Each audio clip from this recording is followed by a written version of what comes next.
Welcome in. It's the VHS, the Vancouver Hockey Show, the debut of the Vancouver Hockey Show. Andrew Wadden here with you. And yes, I am the consistent voice that you're going to hear on this podcast. You guys have been asking me, when am I going to do another podcast? Well, here I am. However, you will hear this man as well. This is producer Aaron. We call him PA here on the new pod. How are you today, Aaron? Hi, I'm producer Aaron. You might remember me from such sports podcasts as The Bouts of Bure and Gary Bettman, Union Buster. There you go. Great to have you joining me. And listen, guys, we're going to be doing these weekly. We're going to bring in a whole bunch of different people. But like I said, people have been asking me when this podcast was going to come together. Here we are. It took us a little while. We had to get through a bit of details, if you will. But we're here, and let's get caught up because the Canucks are now 25 games into the season. And I tell you what, I got so much to say right now. This team's completely blown me away. Like the start of the season, at first you're like, okay, what they did to the Oilers, is that sustainable? Was that a one-off? Was that McDavid and Draisaitl just sort of slowly forgetting that the season started on opening night? But it seems to be not. Like this team they're good. Like, it's strange to say that. I tell you what, they look good. And we saw this at the start of last year. And we saw that Tocchet system was being put into place. And we saw that the players were starting to buy into it. Got to give a lot of credit to Rick Tocchet and the coaching staff. And this is what we're going to talk about. This is going to be a theme of this show as we sort of go through, play a little catch up here. The theme to this show is going to be, who deserves the credit. And I'll ask you guys at the end, and you can tell me through social media channels and whatnot. And I'll give you all that in just a bit here. But let's break it down a little bit because I think management really deserves a ton of credit here. Rutherford, if you will, together. You like that? Rutherford? If you want to Rutherford, my love. There you go. Exactly. Well, listen, there's a lot of people that want to be a part of the Rutherford system right now. I don't want to say they want to be their lovers. That'd be kind of weird. But I mean, look at the players that want to play here. Nikita Zadorov just got traded here and said, hey, I want to go to a team that wants me. Now, he could be. What did he mean, Andrew? I mean, perhaps angling for another contract, but still, regardless, there are players around this league that are looking at this team going, this is a team I want to be on.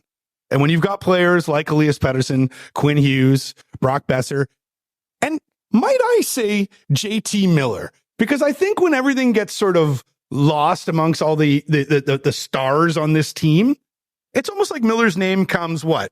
Petey, Quinn, Demko, Miller, maybe fourth? This guy leads the team in points, though. How underappreciated has JT Miller been? And I have to take blame for this as well. Put it this way. There was a lot of crow that was getting eaten around this city because there were a lot of analysts, media people, fans all over the JT Miller trade. When Jim Benning made it on draft day, what was it, day 2 of the draft in 2019, I believe it was. But still, this is a trade that has worked out for the Canucks. This is a core player for the Canucks. Let me put this out. Is JT Miller trending to be the next player in the rafters? Have his next player to have his number up in the rafters at Rogers Arena? That right? To say that out loud, some people might go, you're crazy, Wadden. And of course, they probably already think I'm crazy to begin with, but I'm okay with that. But seriously, look at the way that he has played. He is second to Pavel Bure in points per game as a Vancouver Canucks. As a Canuck. This is not a small sample size at this point either.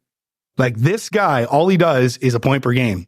Now he's got 6 years left on the contract, which who knows where this will go. At some point he'll have a fall off. Maybe it's on the back end, but does he have 3, 4 more good years? Does he have 5 more good years in him? It's hard to say right now, but the way JT Miller has been playing, I'm putting it out there. I think he's the next guy that's trending towards having his number retired by the Canucks. Listen, I'm going to bat for JT, and I think one of those, like, take a look at the league scoring leaders right now. Where do you see JT Miller? He's up there.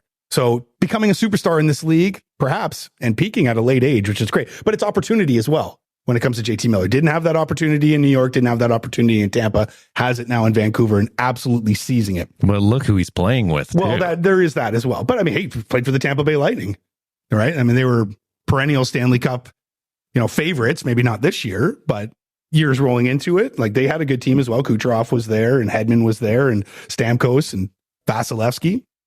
Let's talk about the Allvin and Rutherford for just a moment, the front office. They talked about how major surgery had to get made on this roster, and they've done that. They really have done that. But let's just set aside the signings that they made in the offseason, the additions they made going into the year. Look at right now. They've made 5 trades since September 19th. Now, I know everybody, like Patrik Allvin is the face of this team right now. He's the GM of this team. But like, let's be honest. It's Jim Rutherford's got his hands all over this. And Jimmy loves to make trades. And he loves to make early season trades as well. Bringing in Casey DeSmith was, I mean, it's a subtle move, but it's a very good move. Shores up the backup goaltending, which they have depth in. We're going to get to that in just a moment. Sam Lafferty. What the hell were the Leafs thinking? Like, this is a guy that top end speed is up there with some of the burners of the league, you know, the Larkins, the McDavids. Like, Lafferty is up there. Not only that, he's the kind of player that the Canucks needed, and the kind of player that, I mean, if you're Toronto, they needed as well. They just decided to let walk. So, interesting move there, but nonetheless, great move by the Canucks to pick him up, and look what he's doing. I mean, the guy's flirting with the top 6 minutes as well from time to time. Friedman. It's just a move that you make to bring in guys for depth, and it works out. Like, it's a stopgap sort of defenseman. Zadorov's an interesting one though, because of, you know, what's next for him. I'll get to that though in just a moment. Just to the Zadorov piece though, in terms of what Allvin and Rutherford have done. I mean, they wanted to shore up the blue line. They've done that. Now, what will it look like moving forward? We'll have to see. Filip Hronek though might be the biggest home run. I mean, at least for the Canucks, might be one of the biggest home runs in the league. I seem to remember a lot of people when that trade went down going, what are you doing? Yeah, exactly. Especially since he was hurt, didn't really get a chance to show himself to, you know, the Canucks fans. He's a core piece. Like, they added a core piece when they added Filip Hronek, which is unbelievable when you really think about it. But there's this RFA at the end of the year. And the way he's playing with Quinn Hughes right now, and I think there is sort of a belief amongst maybe fans, maybe not so much the front office, but there are some that believe that they would prefer to get somebody to be able to play with Hughes so they can split up him and Hronek. For now, they're the highest scoring duo in the NHL when it comes to defensemen, which is unbelievable to even say out loud. Now, you knew that Quinn Hughes was going to rack up the points, but Filip Hronek has been unbelievable for the Canucks. Now, what's he going to cost this summer, though? And you look at someone like Quinn Hughes, who makes just under 800 or 800. I wish he made 800,000, 8 million. So I think he's at like 7-8, which is going to be an unbelievable steal moving forward. But I mean, that just comes back to when he signed the contract, and, you know, his next one, he's going to be, you know, double figures, whatever. But what is Filip Hronek? Is he going to be $8 million? Is he going to be $9 million? The way the cap is moving up, the way that he's trending points wise, what he's doing with Hughes. It's going to be a real interesting summer when it comes to Filip Hronek. But again, an absolute home run by Allvin or Rutherford is what I'm calling it. The coaching staff has to be given a ton of credit as well. I mean, what Rick Tocchet has done, just, I mean, look at where they were at just this time last year. Like, it was an absolute mess. Just lost in the wilderness. Well, and Bruce Boudreau just being left to, you know, hang out to dry. The players wanting to go to bat for him. Like, it almost seemed like it was like the team against the city at times. But then Rick Tocchet came in and just completely changed all of it. I remember it was a breath of fresh air for me, because the one thing I really picked up in Boudreau's end of game pressers is like, well, I just let the guys play. And I'm like, oh, so there's no systems in place? And yes. Yeah, so, yeah. And then the minute Tocchet came in, he's like, okay, no, we need to get down serious business right now. And I think that's one of the things with Bruce Boudreau as well, is that, like, yeah, you love him. Great guy, right? But has his warts, right? Too much of a player's coach, if you will. Not enough systems, maybe too much of sort of loose play, right? And hey, I liked Bruce when he came in because he was a breath of fresh air, I thought, from Travis Green as well. Then night and day with Travis Green. Absolutely. The thing is, though, is that Tocchet's almost like a mix of Green and Boudreau. He comes across as, like, when you meet Rick Tocchet in person, he's intimidating. Just look at him. He's intimidating. He's actually a really nice man. And he kind of has that mix between the intimidation that Travis Green sort of wore as sort of a badge almost, if you will. Like, he, for lack of a better word, and I don't mean to insult Travis, but he's a bit of a dick, right? Like, he just was tough to, you know, get around. He never really dropped that sort of demeanor as well. Whereas kind of expected that with Tocchet when he came in. Like, I thought, oh, here we go. Like, you guys thought that Travis Green was tough. Here comes this guy. Completely changed my way of thinking when it came to him. 4 Stanley Cups is nothing to scoff at when it comes to Tocchet, Gonchar, and Adam Foote, between them. So there's a wealth of experience. But not only that, you got to look at just the system that they put in place and how everybody sort of bought into it. And Gonchar and I believe Foote are a big part of that. So ton of credit has to go to the coaching staff as well. Elias Pettersson doing PD things. Contract year, doesn't really want to talk about it. I know that Dolly Wall's been keeping us updated on exactly what's going on between the agent and the Canucks. We've heard that Patrik Allvin met with Elias Pettersson on the road trip just to say, to have a conversation about things. Some are speculating that PD's hurt. I mean, he's putting up numbers. So if he's hurt, he's still putting up numbers. PD being hurt and the team having success, or perhaps being hurt, I'm not going to say he is, or maybe taking a step back, not necessarily a bad thing for the Canucks this year, especially in a contract year, especially with the fact that, what's that number going to start with? 11? Can they get it below that? Could they get it in the 10s? Right? 10.8. So 10.99999. Something like that. Again, it's maybe not necessarily a bad thing if he takes a step back, but if the team is going to have success, they're going to need a healthy PD, I think. And this is when it comes to the playoffs. Yes. The P word, because the way that they have started off this season, they're tracking towards the playoffs. And I don't think I'm saying anything that fans don't already know. Right. And you have to see even games like the win over the Flames. That was a great win. That was a team that, was taking a bit of a step back, needed to go into Calgary and get a W, take 2 points off a team that was starting to play better in Calgary. This is, they're starting to build a bit of a rivalry here as well, which is great. So that was a good win for the Canucks. So that last goal for the Canucks. Yeah.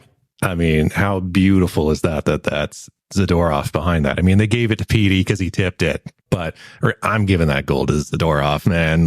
Yeah. I wonder if the goal, I mean, you barely can see PD touch it. So it looks like it's going in regardless. It looked like it bounced over his stick. Yeah, perhaps did. Yeah. So again, banking points, going into, hostile environments like Calgary while they're playing well. It was a big night, celebration night for them, a Saturday night, it's just, but the Canucks went in, tidy bit of business, were able to eke out a 4-3 win. That's what good teams do. That's what playoff teams do. As I talk about PD and saying whether they can, weather a storm with him, although I don't even know if it's that. I to be honest, I don't even know if he's hurt. I think maybe people are making too much out of it, really. When PD takes a step back, everybody's like, oh, it can't be the play. It's got to be something. It's got to be he's hurt. Maybe he just took a step back for a few games. Yeah, he's allowed to have an off night. It can happen. And he's got the support around him to have an off night too. Well, that's what, yeah, exactly. And that is an absolute good thing when it comes to the Canucks depth. All right, let's talk about the trade deadline. And you're like, why the hell are you talking about the trade deadline in December? Well, I'm really curious because it sort of ties into what we were talking about with the playoffs. So you have pieces that you want to move at the deadline. Tyler Myers, everybody thought would be one of those guys. In fact, a lot of people thought that he would be moved at the start of the year when that bonus got paid out. I mean, but if you look at that blue line, they need Tyler Myers. They cannot afford to trade him. So what happens with him right now? Is he going to be in play when it comes to the trade deadline? Vasily Podkolzin. Remember Vasily Podkolzin? Right? Who's doing well in Abbotsford. But you look around some of his peers in the NHL, and I always use Matt Boldy as a prime example, because a very similar player, he's established himself in the NHL nowadays. Vasily Podkolzin hasn't yet. Now, this might come down to depth with the Canucks and the fact that they now have this sort of newfound forward depth that they've built up, and thanks to Rutherford for that. But what happens with Pods? Do they cut bait on him and try to perhaps move him to get another defenseman? I mean, I know they would love to do that with Connor Garland and, of course, free themselves up with some more salary cap, but I just don't think anybody wants Connor Garland right now. Connor Garland's very one-dimensional of a player. Can't kill penalties. He doesn't barely scratches a power play. He doesn't not on the top unit. That's for damn sure. And then he carries, of course, term and money, which is never is a good thing when it comes to a player you're trying to sell him. And then there is Nils Höglander. And Nils Höglander, I'll tell you what, I've liked what I've seen from him this year. Loved it. But then you look at his numbers last night, and he's the low man when it comes to time on ice. Linus Karlsson's getting second power play opportunities over Nils Höglander. So there's just this doghouse that Hoagie seems to find himself in, and it started with Travis Green, and now it is gone through to Rick Tocchet. Now, Rick Tocchet and Travis Green are probably very similar coaches in terms of what they demand out of you. You can't just be one-dimensional with them. So maybe that is the case with Nils Höglander. Is Nils Höglander in play when it comes to the trade deadline? Again, things to start thinking about right now, because March will be here. It'll be here quickly. What about Artur Silovs? Artur Silovs is killing it, as usual, down in the AHL. Goaltending depth. Hey, what do you know? But you got Thatcher Demko, who's playing at a Vezina caliber. And hey, if you're going to thinking, hey, this team could make a bit of a run, we need another defenseman, maybe Artur Silovs. Again, these are all good problems, I think, to have, because they are good assets.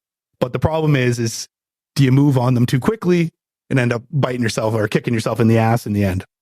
Speaking of additions to the team or trades, Nikita Zadorov. Now, I like Nikita Zadorov. I do.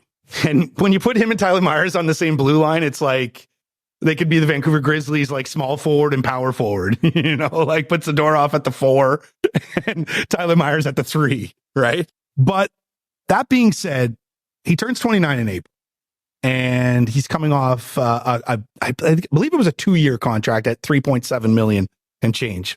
Someone like Zadorov, to me, is on a good team, a third-line guy. On a bad team, he's playing in your top 4. Now, Nikita Zadorov and his agent, they probably see themselves as top 4 kind of players, right? So that's going to cost what? At least 4 and up. I'm hesitant to pay Nikita Zadorov $4 million and up. Like, if you could keep him around 3.7, 3.5, maybe we could talk. But at 29 years old, he's going to be looking for 5 to 6 years, right? This is the last contract. This is the last chance for him to hit a home run. So will he be a Vancouver Canuck come next season? It's a very interesting question. But I mean, you look at that blue line, and right now only Hughes and Carson Soucy are the only players that are signed to one-way contracts. Now, Filip Hronek is an RFA, as I mentioned earlier, so he will be one of those guys. So they'll have 3 guys. And Tucker Pullman, who's on LTIR, and I don't think is ever going to play for the Vancouver Canucks again. So they'll have to do some work on that blue line, but that really is what's sort of holding this team back to taking that next step, to being that next level team. They've got the forward group.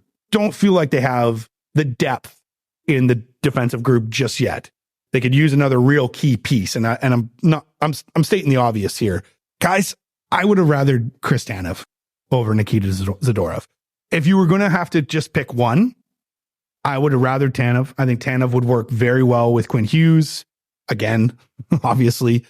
But at the same time, too, maybe he wasn't an option for the Canucks, right? And when you're trading away a 3rd rounder and a 5th that you got from Chicago, like, it's really no skin off your ass at this point if you're the Canucks, right? So I can see why they make that Zadorov trade. Although when you do hear him saying stuff like, I want to play for a team that wants me, that makes me wonder, like, is there sort of contract talks happening right now? Like, or is it just a matter that, Calgary didn't come to him with a contract extension and therefore he figured, I want it. It was also game 1, so you're excited. You're on the bench, of the new team. That is true. I heard Bieksa bring this up in the after hours last night after the game, and he talked about just personality and the fact that Nikita Zadorov brings personality into that dressing room. And I agree with that. Like, that's a big thing because you look at their leadership group, right? Like, Quinn isn't the most vocal guy. Petey barely says anything really, right? So, and then of course you got JT Miller. So you add that mix in there, and I think Zadorov will be good for the dressing room. Again, I just don't know what his future is.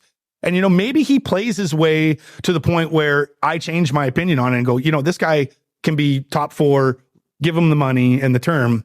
I'm just not there just yet.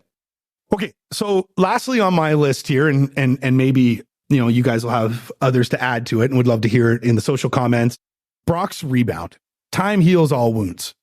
And let's be honest, like last year, that was a pretty open wound for Brock Boeser.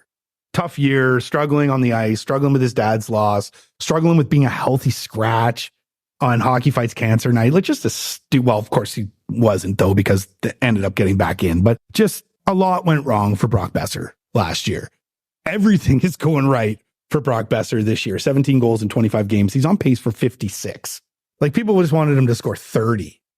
You wanted him to score 30 goals. He's on pace for over 50. Now, that's going to come down. And, even if he gets in the high 40s, it's still going to be a sensational year.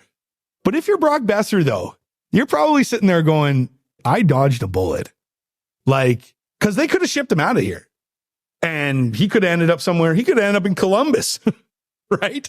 Ask the guys down there how things are going with the Blue Jackets. He could end up in Ottawa. Here's a team that thought, oh, here we are. We're going to turn a corner this year. We're going to be a playoff team. They're the worst team in the East as of this morning. It's not always brighter on the other side, or greener, I guess you could say. The grass is not always greener on the other side. And I think Brock Boeser understands that now. All right, so there you have it. I'm caught up now. 25 games in the books. One of the best starts in Canucks history, of course, outside of the Willie D year where they made the playoffs there, which is still a head scratcher. I don't even know how they actually ended up there. But we ended up here now, and this is the Vancouver Hockey Show. So be sure to follow us on YouTube, follow us on Instagram, follow us on Twitter. What am I missing here? Well, we've made it extremely easy. Yeah. Like, because there's a bigger, brander, bolder thing to this. Okay. But to make it extremely easy, all you need to do, sportshouse.ca. That's HAUS.ca. We in the house, sportshouse.ca. So check it out. That's the mothership. And then, of course, you can check us out on YouTube, Vancouver Hockey. We've been doing some really cool stuff on there. There's some cool content. Our buddies Vic and Kenny have been handling the highlights for us. If you don't know what I'm talking about, I'm not going to spoil it. Head over to Vancouver Hockey on YouTube. Check it out. And of course, comments are great, but always like, subscribe, YouTube, wherever you listen to your podcast, whether it's Spotify, Apple, I don't know what the other ones are. just follow us, however you find it convenient. Our marketing budget is a little low at the moment, so if you share it, that is huge, and we appreciate it. Also want to let you guys know, too, that our sort of idea behind all of this is a podcast where we're talking to you guys. We're talking hockey, and that's what the premise of this show is going to be. We're not going to be selling you stuff. If we get any sort of partnership with anybody, it's going to be because we are behind it. This is not an infomercial. This is a hockey podcast, and we don't want to sell you guys anything but our opinions and our hot takes. And perhaps you'll buy them, but you probably won't. You'll probably argue them, and that's what I like. That's what we want. So leave the comments below, but this show is for you. We're going to do the best we can to make this show for you as well. And of course, all the content that we're going to be putting out on Vancouver Hockey, sportshouse.ca. Just look out for all of that, as we will be doing stuff each and every week here. Before we get out of here, though, I did have one person say to me, and all it takes is one. They said, hey, man, are you still going to have betting tips? Absolutely. I love betting. You guys know I love betting. So I'm going to give you a little tip, and maybe stating a little bit of the obvious here, but this has been my favorite bet this year because you always get over 2-1 on your money. Quinn Hughes, anytime power play point. Bet that. I'm not going to tell you where because I got nobody paying me to tell you where. So I will bet where I bet, you bet where you bet, but I always see it at 2.1, 2.2. Get in on that. Anytime you can get 2-1 on your money, and it's Quinn Hughes. If the Canucks get a power play goal, it's pretty much 99% that Quinn Hughes is going to be involved in it. Maybe 98%. Regardless, it's a good bet. So there is my one tip for this week. I'll have a few more week in and week out. All right. For producer Aaron, I'm Andrew Wadden. Thanks for joining us, guys. This is the debut of the Vancouver Hockey Show. Many more to come. It's the show that's created for you.